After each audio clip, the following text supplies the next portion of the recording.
Voilà, nous voilà prêts à entrer dans le Triduum pascal.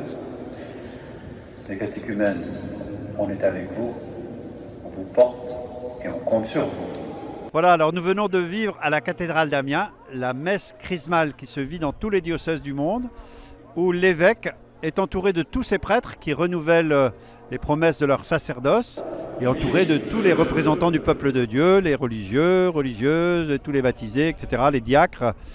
Et pendant cette messe, on bénit les huiles qui serviront pour les sacrements, en particulier le saint crème et l'huile des malades. Le saint crème sert pour la confirmation, le baptême, les ordinations. L'huile des malades, eh bien, pour les personnes qui ont une maladie sérieuse. Et l'huile des catéchumènes pour ceux qui se préparent au baptême, pour qu'ils aient et soient imprégnés de la force de Dieu pour lutter contre tout mal. Voilà ce qu'on vit à la messe chrismale. Il y a une belle assemblée, c'est un temps de recueillement très intense, très fort.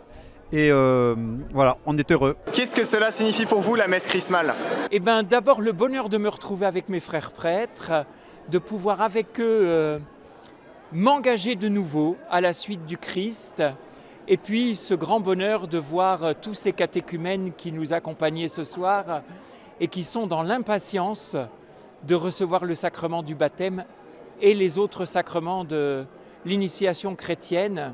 Vraiment, c'est une messe de joie, une messe de fête qui j'allais dire, continue en joie ce que nous avons vécu en accompagnant le Christ dans sa passion le jour des rameaux. Alors en tout cas, à tous les diocésains, en cette année sainte, en cette année jubilaire, je souhaite de vivre vraiment 3 jours saints, maintenant que nous avons vécu la messe chrismale, de vivre jeudi, vendredi, samedi et fête de Pâques, vraiment dans une profondeur devant ce mystère et que ça débouche vraiment pour chacun sur la joie de Pâques avec tous ceux qui vont être baptisés. Voilà, beau Triduum pascal à tous.